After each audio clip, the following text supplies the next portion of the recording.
ಮೊಮ್ಮಗನಿಗೆ ಉಯ್ಯಾಲೆ, ಅಜ್ಜನಿಗೆ ತೂಗುಯ್ಯಾಲೆ. ವಿಶೇಷ ಕಾರ್ಯಕ್ರಮಕ್ಕೆ ಸ್ವಾಗತ. ನಾನು ಸುಷ್ಮಾ. ಗೌಡ್ರೆ, ಉತ್ತರವೋ ತುಮಕೂರೋ ಇಲ್ಲ ಅಲ್ಲೋ? ಏನಿದು ಎ ಮಂಜು ಹೇಳಿದ ದಳಪತಿಗೆ 9ರ ಕಾಟ? ಮೈಸೂರು ಜಾಣ ಸಿದ್ಧಗೊಂಡಿದ್ಯಾ ಪರಮ ದೇವ ವ್ಯೂಹ? ಇದೇ ಹೊತ್ತಿನ ವಿಶೇಷ. ಮೊಮ್ಮಗನಿಗೆ ಉಯ್ಯಾಲೆ, ಅಜ್ಜನಿಗೆ ತೂಗುಯ್ಯಾಲೆ. ದೇವೇಗೌಡರು ಎಲ್ಲಿಂದ ಸ್ಪರ್ಧಿಸ್ತಾರೆ? ಇಂಥದೊಂದು ಕೌತುಕ ರಾಜ್ಯ ರಾಜಕೀಯದಲ್ಲಿ ಸಾಕಷ್ಟು ಚರ್ಚೆ ಹುಟ್ಟುಹಾಕಿದೆ. ಇಂಥ ರಾಜಕೀಯ ಚರ್ಚೆಯ ನಡುವಿಂದಲೇ ಅದೊಂದು ಅನುಮಾನ ಎದ್ದು ಕಾಣ್ತಿದೆ. ಅದುವೇ ಪರಮ ದೇವ ವ್ಯೂಹ. ಇದೇ ಪರಮ ದೇವ ವ್ಯೂಹವಷ್ಟೇ ಗೌಡರು ಎಲ್ಲಿಂದ ಸ್ಪರ್ಧಿಸ್ತಾರೆ ಅನ್ನೋ ಪ್ರಶ್ನೆಗೆ ಉತ್ತರ ಹೇಳುತ್ತೆ.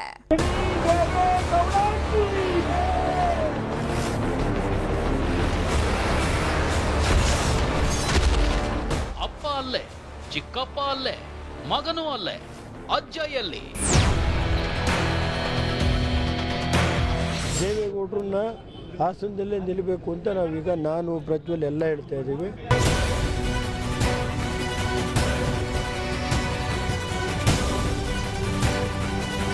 ರೇವಣ್ಣ ಅವರು, ಪ್ರಜ್ವಲ್ ಅವರು ಅವರೇ ಬಂದು ಮತ್ತೆ ಒತ್ತಾಯ ಹಾಕಿದ್ರು, ಇಲ್ಲ ಇದು ಕೊನೆ ಚುನಾವಣೆ, ನೀವು ಹಾಸನಲ್ಲೇ ನಿಲ್ಲಬೇಕು ಅಂತೇಳಿ. ನಾವೆಲ್ಲರೂ ಒಗ್ಗಟ್ಟಾಗಿದ್ದೀವಿ, ಒಮ್ಮಂದಿದ್ದೀವಿ. ನಾನು ಇವತ್ತೇನು ಕೆಲಸ ಮಾಡ್ತೀನಿ, ಇನ್ನೂ 4 ಪೋಸ್ಟ್ ಕೆಲಸ ಮಾಡಿ 6-6.5 ಲಕ್ಷ ಲೀಡಲ್ಲಿ ಗೆಲ್ಸ್ಕೊಂಬರೋ ಅಂತ ಒಂದು ವಿಭಿನ್ನ ತಗೊಂಡು ಹೋಗ್ತೀವಿ. ಜಂಟಿ ಸುದ್ದಿಗೋಷ್ಠಿಯಲ್ಲಿ ಗೌಡರ ಗೂಗ್ಲಿ ಕೊಟ್ಟ ಸುಳಿವೇನು?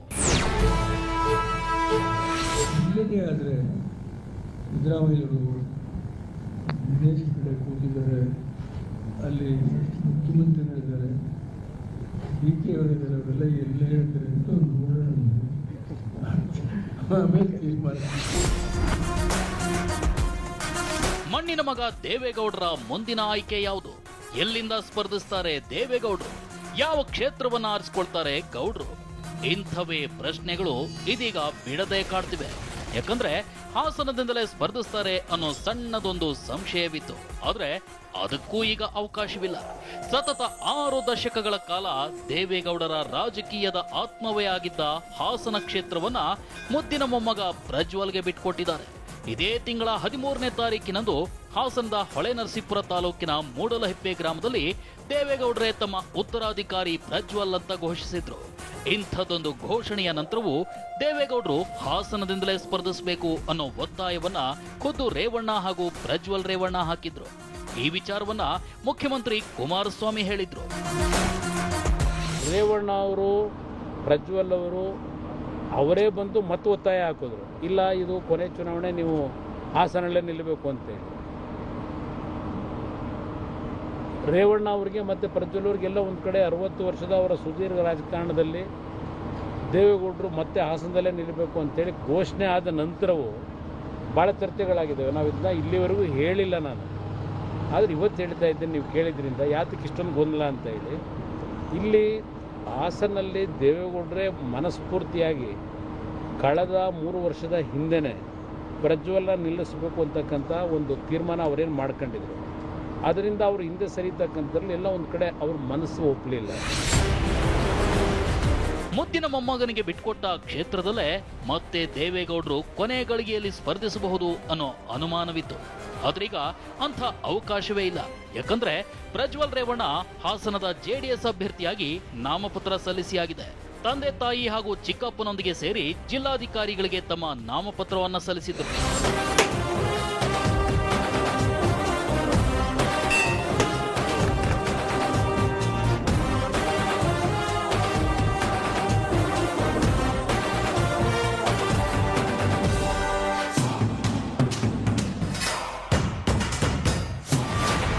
ಪ್ರಜ್ವಲ್ ನಾಮಪತ್ರ ಸಲ್ಲಿಕೆ ಹಿನ್ನೆಲೆಯಲ್ಲಿ ರೇವಣ್ಣ ಅವರು ಶುಕ್ರವಾರ ಬೆಳಗ್ಗೆ ಹೊಳೆನರಸೀಪುರದ ತಮ್ಮ ಮನೆಯಲ್ಲಿ ವಿಶೇಷ ಪೂಜೆ ನಡೆಸಿದ್ರು. ಪೂಜೆ ನಂತರ ಹೊಳೆನರಸೀಪುರದ ನರಸಿಂಹ ದೇವಾಲಯಕ್ಕೆ ಪ್ರಜ್ವಲ್ ರೇವಣ್ಣ ಹಾಗೂ ಅವರ ಪತ್ನಿ ಭವಾನಿ ತೆರಳಿದ್ರು. ಲಕ್ಷ್ಮೀ ನರಸಿಂಹ ದೇವಾಲಯ, ರಾಘವೇಂದ್ರ ಸ್ವಾಮಿ ಹಾಗೂ ಆಂಜನೇಯ ದೇವಸ್ಥಾನದಲ್ಲಿ ರೇವಣ್ಣ ಕುಟುಂಬ ಪೂಜೆ ನೆರವೇರಿಸಿತು. ಇದೆಲ್ಲದರ ಜೊತೆಗೆ ಬರಿಗಾಲಲ್ಲೇ ಡಿಸಿ ಕಚೇರಿಗೆ ಬಂದಿದ್ದ ರೇವಣ್ಣ ಹಾಗೂ ಪ್ರಜ್ವಲ್ ರೇವಣ್ಣ ರಾಹುಕಾಲ ಮುಗಿಸಿಕೊಂಡು ನಾಮಪತ್ರ ಸಲ್ಲಿಸಿದ್ರು. ಈ ಮೂಲಕ ದೇವೇಗೌಡರು ಕೊನೆ ಕ್ಷಣದಲ್ಲಾದರೂ ಹಾಸನದಲ್ಲಿ ಸ್ಪರ್ಧಿಸಬಹುದು ಅನ್ನೋ ಸಣ್ಣ ಅವಕಾಶವೂ ಮಿಸ್ ಆಯಿತು. ಮೊಮ್ಮಗನಿಗೆ ಹಾಸನ ಉಯ್ಯಾಲೆ, ಅಜ್ಜನಿಗೆ ತೂಗುಯ್ಯಾಲೆಯೇ. ಮೊಮ್ಮಗ ಪ್ರಜ್ವಲ್ ಹಾಸನದ ಮುಂದಿನ ಅಭ್ಯರ್ಥಿ ಅಂತ ಘೋಷಿಸಿದ ದಿನವೇ ದೇವೇಗೌಡರು ಭಾವುಕರಾಗಿದ್ರು. 60 ವರ್ಷಗಳ ಕಾಲ ಹಾಸನದೊಂದಿಗೆ ದೇವೇಗೌಡರು ಇಟ್ಕೊಂಡಿದ್ದ ರಾಜಕೀಯದ ಮಾತೃ ಸಂಬಂಧವನ್ನ ತೊರೆಯೋ ಸಂದರ್ಭ ಬಂದಾಗ ಗದ್ಗದಿತರಾಗಿಯೇ ಮಾತಾಡಿದ್ರು. ಎಲ್ಲರ ಅನುಮತಿಯಿಂದ ನಮ್ಮ ಚುನಾಯಿತ ಪ್ರತಿನಿಧಿಗಳ ಮುಂದೆ ಇದ್ದಾರೆ. ಅವರೆಲ್ಲರ ಆಶೀರ್ವಾದದೊಂದಿಗೆ, ನಿಮ್ಮ ಆಶೀರ್ವಾದದೊಂದಿಗೆ, ಚಂದ್ರಕೇಶ್ವರ ಆಶೀರ್ವಾದದೊಂದಿಗೆ ನಾನು ಪ್ರಜ್ವಲ್ಗೆ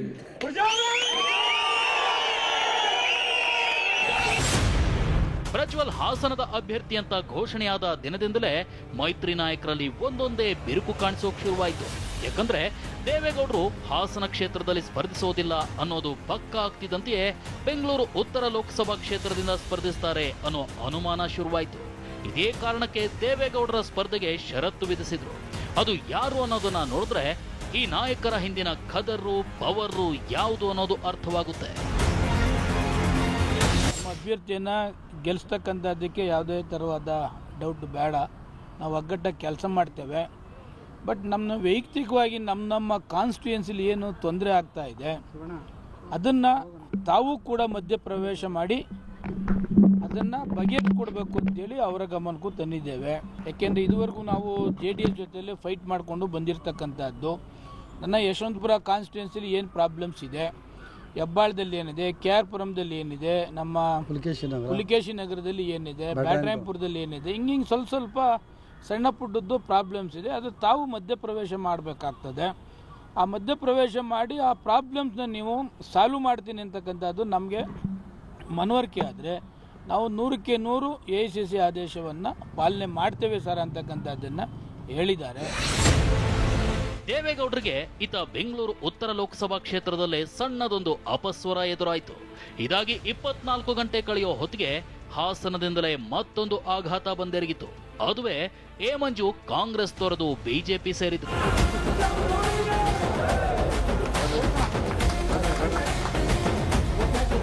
ಇವತ್ತಿನ ಪರಿಸ್ಥಿತಿನಲ್ಲಿ ಕಾಂಗ್ರೆಸ್ ಮತ್ತು JDS ಒಂದಾಗಿ ಇವತ್ತಿನ ರಾಜಕೀಯ ಪರಿಸ್ಥಿತಿಯನ್ನ ಒಂದಾಗಿರ್ತಕ್ಕಂಥದ್ದು ರಾಜ್ಯ ಅಭಿವೃದ್ಧಿ, ದೇಶ ಅಭಿವೃದ್ಧಿ ಅಥವಾ ಜಿಲ್ಲೆ ಅಭಿವೃದ್ಧಿಗಲ್ಲ, ಕೇವಲ ಕುಟುಂಬದ ಮಕ್ಕಳನ್ನ ವ್ಯವಸ್ಥಿತವಾಗಿ ರಾಜಕೀಯವಾಗಿ ಕೂರಿಸೋದಕ್ಕೆ ಮಾಡಿರ್ತಕ್ಕಂಥದ್ದನ್ನು ವಿರೋಧಿಸಿ ನಾನು ಇವತ್ತು ಕಾಂಗ್ರೆಸ್ಸಿನ ಸದಸ್ಯತ್ವಕ್ಕೆ ರಾಜೀನಾಮೆ ಕಳಿಸಿದ್ದೀನಿ.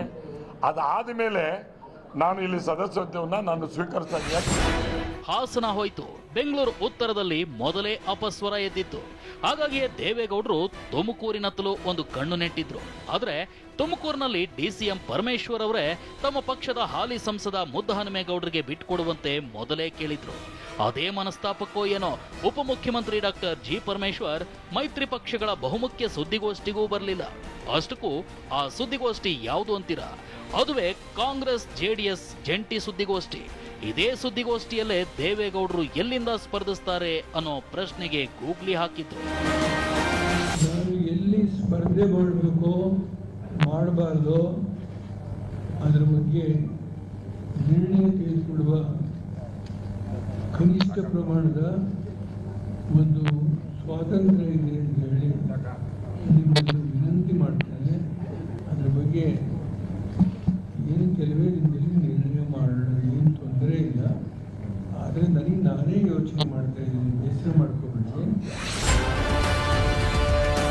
ಎಲ್ಲಿಂದ ಸ್ಪರ್ಧಿಸ್ತೀರಿ ಅನ್ನೋ ಮಾಧ್ಯಮದವರ ಪ್ರಶ್ನೆಗೆ ದೇವೇಗೌಡರು ಖಡಕ್ ಉತ್ತರವನ್ನೇ ನೀಡಿದ್ರು.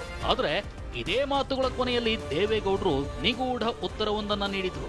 ಆ ಉತ್ತರ 10 ಹಲವು ಅನುಮಾನಗಳಿಗೆ ಎಡೆ ಮಾಡಿಕೊಡ್ತಿದೆ. ಅಷ್ಟಕ್ಕೂ ಆ ಉತ್ತರ ಯಾವುದು ಅಂತೀರಾ? ಅದುವೇ ಗೌಡರ ಗೂಗ್ಲಿ.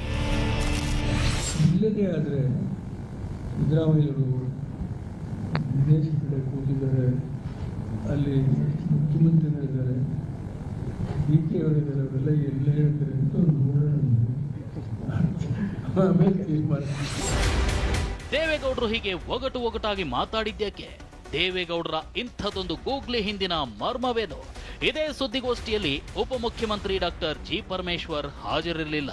ಇಂಥ ಸಂದರ್ಭದಲ್ಲೇ ದೇವೇಗೌಡರು ಒಗಟಾಗಿ ಮಾತಾಡಿದ್ದರ ಹಿಂದೆ ಅದೊಂದು ಅಸ್ತ್ರವಿದೆಯಾ, ಅದೊಂದು ವ್ಯೂಹವಿದೆಯಾ, ಅದೊಂದು ರಣತಂತ್ರವಿದೆಯಾ ಅನ್ನೋ ಅನುಮಾನವೂ ಇದೆ.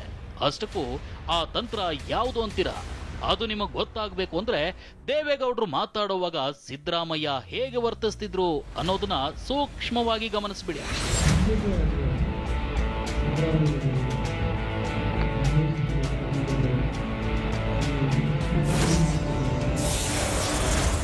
ನೋಡಿ, ಇದೇ ವರ್ತನೆಯ ಹಿಂದಿದೆ ಪರಮದೇವ ವ್ಯೂಹ, ಇದೇ ದೃಶ್ಯಗಳ ಹಿಂದಿದೆ ಪರಮದೇವ ತಂತ್ರ.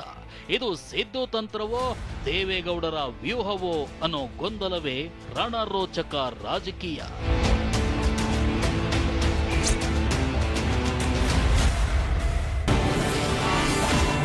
ಸಿದ್ದು ದಿನೇಶ್ ಹೇಳಿದ ಕಡೆ ಸ್ಪರ್ಧಿಸ್ತೇನೆ ಅಂದಿದ್ದೇಕೆ? ಇಲ್ಲದೆ ಆದರೆ ಸಿದ್ದರಾಮಯ್ಯರು ದಿನೇಶ್ ಕಡೆ ಕೂತಿದ್ದಾರೆ, ಅಲ್ಲಿ ಮುಖ್ಯಮಂತ್ರಿಗಳಿದ್ದಾರೆ, ಡಿ ಕೆ ಅವರಿದ್ದಾರೆ, ಅವರೆಲ್ಲ ಎಲ್ಲ ಹೇಳ್ತಾರೆ ಅಂತ ನೋಡೋಣ.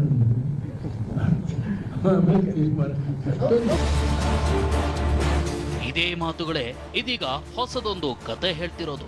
ಇದೇ 19ರಂದು ನಡೆದ ಜಂಟಿ ಸುದ್ದಿಗೋಷ್ಠಿಯಲ್ಲಿ ದೇವೇಗೌಡರು ಆಡಿದ ಇದೇ ಮಾತುಗಳೇ ಪರಮದೇವ ವ್ಯೂಹದ ಸುಳಿವು ಬಿಟ್ಕೊಡೋದು. ಅಷ್ಟಕ್ಕೂ ಇದೇನಿದು ಪರಮದೇವ ವ್ಯೂಹ ಅಂತೀರಾ?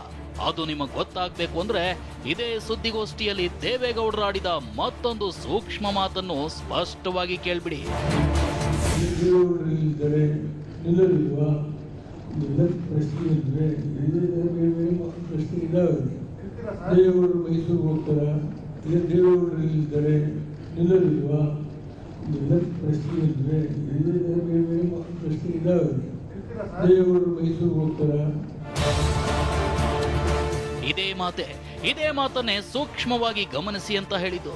ದೇವೇಗೌಡರು ಮೈಸೂರಿಗೆ ಹೋಗ್ತಾರಾ ಅನ್ನೋ ಇದೇ ಮಾತೆ ಪರಮದೇವ ವ್ಯೂಹದ ಸುಳಿವು ಬಿಟ್ಟುಕೊಡ್ತಿರೋದು. ಅಷ್ಟಕ್ಕೂ ಇದೇನಿದು ಪರಮದೇವ ವ್ಯೂಹ ಅಂತೀರಾ? ಅದುವೇ ರಣರೋಚಕ ರಾಜಕೀಯ.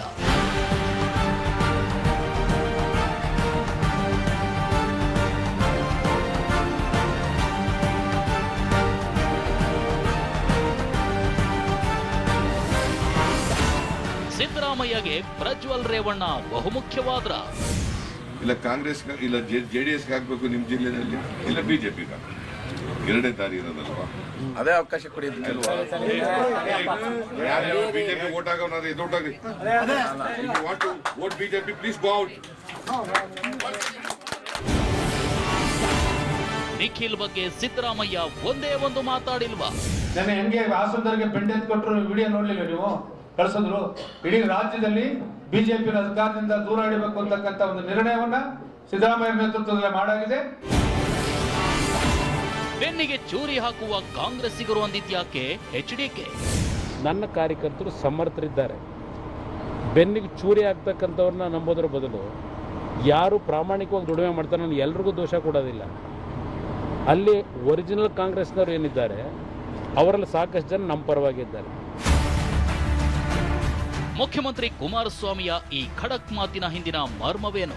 ಹಾಸನದಲ್ಲಿ ಪ್ರಜ್ವಲ್ಗಾಗಿ ತಮ್ಮ ಪಕ್ಷದ ಕಾರ್ಯಕರ್ತರನ್ನೇ ಹಿಗ್ಗಾಮುಗ್ಗಾ ಬೈದ ಸಿದ್ದರಾಮಯ್ಯ ಇದುವರೆಗೂ ನಿಖಿಲ್ ಬಗ್ಗೆ ಒಂದೇ ಒಂದು ಮಾತಾಡಿಲ್ವಾ? ಮಂಡ್ಯ ರಾಜಕಾರಣಕ್ಕೂ ಸಿದ್ದರಾಮಯ್ಯ ಅವರ ಅತಿಯಾದ ಪ್ರಜ್ವಲ್ ವ್ಯಾಮೋಹಕ್ಕೂ ಸಂಬಂಧವಿದೆಯಾ? ಈ ಎಲ್ಲಾ ಪ್ರಶ್ನೆಗೂ ಒಂದೇ ಉತ್ತರ, ಅದುವೇ ಪರಮದೇವ ವ್ಯೂಹ.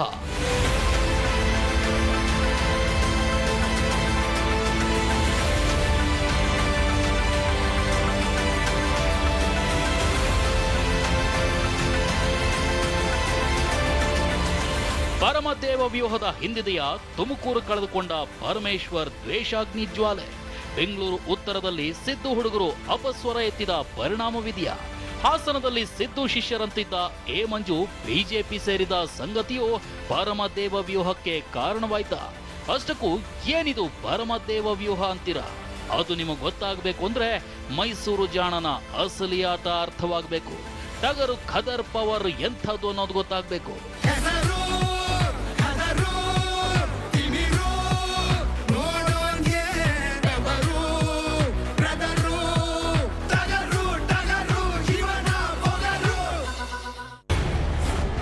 ಸೀಟು ಮರುಹೊಂದಾಣಿಕೆ ಮಾತಾಡ್ತಿದ್ದಾರಾ ದೇವೇಗೌಡರು? ಮಂಡ್ಯಕ್ಕೆ ಗುರಿ ಇಟ್ರೆ ಮೈಸೂರಿಗೆ ಕೈ ಹಾಕಿದ್ರ ಗೌಡ್ರು? ದೇವೇಗೌಡರು ಜಂಟಿ ಸುದ್ದಿಗೋಷ್ಠಿಯ ವೇಳೆ ಮಾತಾಡಿದ ಎರಡು ಮಾತು ದೇವೇಗೌಡರು ಮೈಸೂರಿಗೆ ಬರಬಹುದು ಅನ್ನೋದನ್ನೇ ಸಾರಿ ಸಾರಿ ಹೇಳ್ತಿವೆ. ತುಮಕೂರು, ಬೆಂಗಳೂರು, ಉತ್ತರ ಅನ್ನುತ್ತಲೇ ದೇವೇಗೌಡರು ಸಿದ್ದುಗೆ ಒಳಗೊಳಗೆ ಗುನ್ನ ಇಡೋ ಲೆಕ್ಕಾಚಾರ ಹಾಕಿದ್ದಾರೆ. ಹಾಗಾಗಿ ತುಮಕೂರನ್ನ ಬಿಟ್ಕೊಟ್ಟು ಪರಮೇಶ್ವರ್ ಸಖ್ಯ ಬೆಳೆಸೋ, ಮಂಡ್ಯ ಆಟಕ್ಕೆ ಬ್ರೇಕ್ ಹಾಕಿಸೋ ಪರಮದೇವ ವ್ಯೂಹ ಸಿದ್ಧವಾಗಿದೆ ಎನ್ನಲಾಗ್ತಿದೆ. ಹಾಗಾಗಿಯೇ ಗೌಡ್ರು ಹೀಗೆ ಮಾತಾಡಿದ್ರ ಅನ್ಸುತ್ತೆ. ಇಲ್ಲದೆ ಆದರೆ ಸಿದ್ದರಾಮಯ್ಯರು ವಿದೇಶ ಕಡೆ ಕೂತಿದ್ದಾರೆ, ಅಲ್ಲಿ ಮುಖ್ಯಮಂತ್ರಿಗಳಿದ್ದಾರೆ, ಡಿ.ಕೆ. ಅವರಿದ್ದಾರೆ, ಅವರೆಲ್ಲ ಎಲ್ಲ ಹೇಳ್ತಾರೆ ಅಂತ ನೋಡೋಣ. ಆಮೇಲೆ ತೀರ್ಮಾನ. ದೇವೇಗೌಡರು ಇಲ್ಲಿದ್ದಾರೆ, ನಿಲ್ಲೋದಿಲ್ವಾ? ಎಲ್ಲ ಪ್ರಶ್ನೆ ಇದ್ರೆ ಪ್ರಶ್ನೆ ಇದ್ದಾವೆ. ದೇವೇಗೌಡರು ಮೈಸೂರಿಗೆ ಹೋಗ್ತಾರ?